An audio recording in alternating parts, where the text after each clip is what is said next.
A base de Cotia resolveu de novo. São Paulo classificou para as oitavas da Copa do Brasil.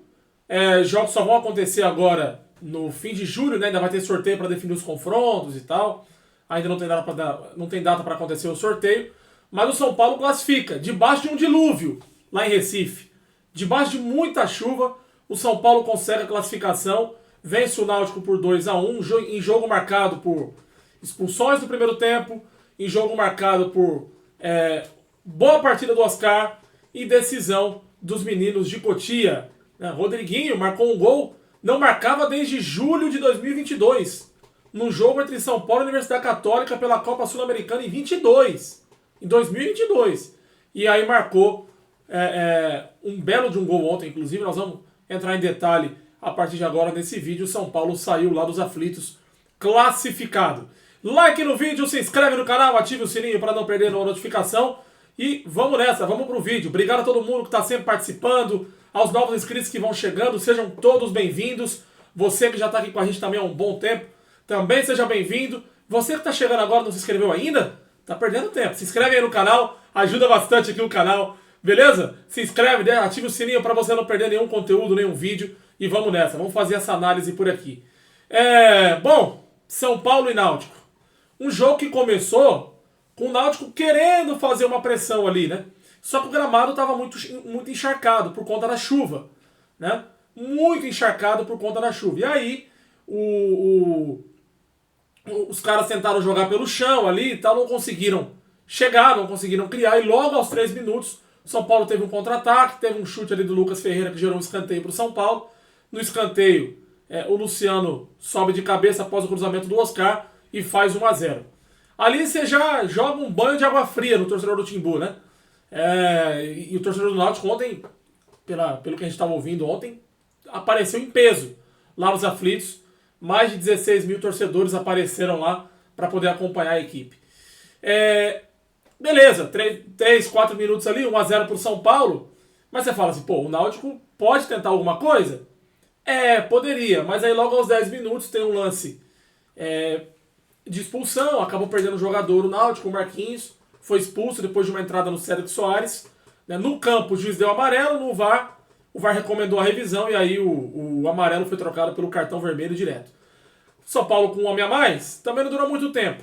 Ali 8, 9 minutos, logo depois o Ferrarese, que é um gênio, né, foi pouco inteligente o Ferrarese, porque depois ele dá uma entrada por cima ali no jogador do Náutico, no Bruno Fernandes, acaba sendo expulso, mais uma vez, no campo amarelo, quando o VAR chama para revisão, cartão vermelho direto. E aí, 10 contra 10, sobrou mais espaço para jogar, só que assim, o São Paulo até teve chance de ampliar, mas parou no Muriel, né? O André Silva, o próprio Lucas Ferreira, o André Silva, que eu sempre elogio aqui, que vinha bem. Cara, tem uns 3, 4 jogos que o futebol dele simplesmente sumiu.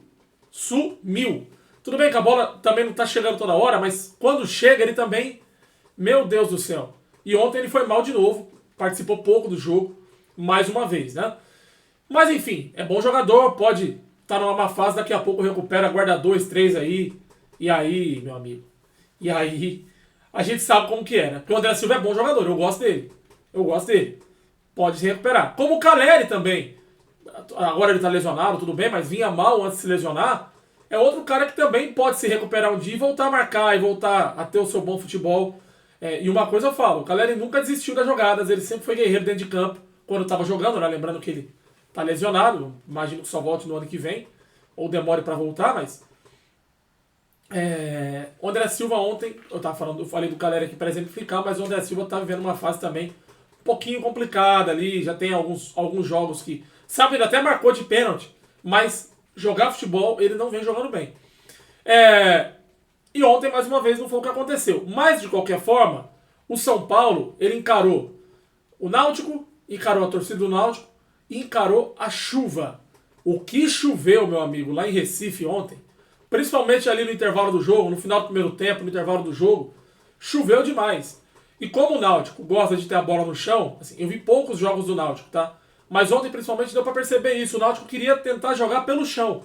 E não conseguia, porque o gramado não estava ajudando. Né? O gramado encharcado, a bola não rola direito. O São Paulo conseguiu levar 1-0 para o intervalo, 10 contra 10 e tal. No segundo tempo, o jogo foi muito truncado, muito faltoso. O jogo ficou o tempo todo parado, a bola não saiu do meio campo, as duas equipes brigando pela bola, mas sem ter objetividade. Até que a base do São Paulo entra em campo e decide mais uma vez. Né? Entrou o Rian Francisco no lugar do André Silva, entrou o Rodriguinho no lugar do Lucas Ferreira. Se eu não estiver errado, foi do Lucas Ferreira, né? Enfim, agora eu não lembro de cabeça, mas acho que foi isso mesmo. E ele entra, cara, para fazer o gol da vitória. O Rodriguinho não marcava desde julho de 2022. Olha quanto tempo faz isso. Desde julho de 2022. Marcou contra a Universidade Católica no Morumbi, num jogo de quinta-feira de Sul-Americana. Eu lembro desse jogo, inclusive. O São Paulo venceu por 4-0, se eu não me engano. Ele marcou um gol lá, depois nunca mais. Também jogou pouco, né? Jogou pouco depois com o Rogério Ceni, jogou pouco com o Carpini, com o próprio Dorival, com o Zubeldia, entrava poucas vezes. E agora tá começando a entrar um pouco mais. E ontem fez um gol, né? Primeiro o Rian Francisco bate, o Muriel trava, a bola sobra fora da área pro Rodriguinho, que de longe, o camisa 15 de São Paulo, manda uma bomba lá no ângulo. 2-0. O Náutico até chegou a diminuir no finalzinho do jogo. O Náutico também tentou chegar, tentou criar, não conseguiu ter efetividade, mas no final conseguiu fazer um gol, que acabou até sendo anulado, o gol do Hélio Borges, né, de início, mas depois o VAR foi lá e confirmou o gol, ao traçar das linhas, né? O VAR foi lá, confirmou o gol, 2-1. O São Paulo passou. Não tem muito o que dizer ontem em relação ao jogo. O São Paulo fez o gol cedo, isso ajudou a controlar mais o jogo. Claro que teve jogador expulso, mas o Náutico também. Então o São Paulo não chegou a ficar com um homem a menos. E o São Paulo conseguiu até que, de certa forma, controlar o jogo. No primeiro tempo, o São Paulo controlou o jogo sem grande exibição, mas controlou. E no segundo tempo também, o jogo truncado. Numa bola esticada, acabou saindo o gol do São Paulo, o segundo gol do São Paulo, decidindo o confronto ali. Depois o Náutico até diminuiu, mas tentou ensaiar uma pressão ali no finalzinho, mas também não conseguiu ter muito êxito. São Paulo classificado para as oitavas. São Paulo agora se preocupa com o Campeonato Brasileiro. No próximo sábado, enfrenta a equipe do Mirassol, no Morumbi, né? E depois, na próxima semana, tem aí a equipe do Tajeres da Argentina pela Copa Libertadores da América, a última rodada da fase de grupos da Libertadores da América, porque São Paulo vai tentar aí fazer uma campanha razoável já, uma boa campanha, a melhor campanha o Palmeiras já pegou praticamente, né? Mas São Paulo vai tentar vencer aí o Tajeres, imagino eu, para tentar pegar uma posição boa ali nos melhores classificados na classificação geral da Libertadores, né? Até porque o São Paulo já está classificado. Até dá para poupar alguns jogadores se quiser. Já que o calendário ele é muito apertado, tal, viagens. Dá para poupar alguns jogadores se quiser. Tudo bem que depois dessas 2 semanas tem data FIFA, depois só tem um jogo de Campeonato Brasileiro e depois para pro Mundial de Clubes, né? Onde Palmeiras, Fluminense, Botafogo e Flamengo estarão. E aí o São Paulo vai ter um tempo para fazer uma pré-temporada, como os outros clubes também, alguns outros clubes também. É isso. Gostou do vídeo? Então se inscreve no canal para não perder nenhum conteúdo, ativa o sininho. E se você gostou, meu irmão, deixa o like. Deixa o like, meu irmãozinho, minha irmãzinha. Deixa o like, que você ajuda bastante aqui o canal. Valeu? Fiquem todos com Deus e até a próxima. Um abraço.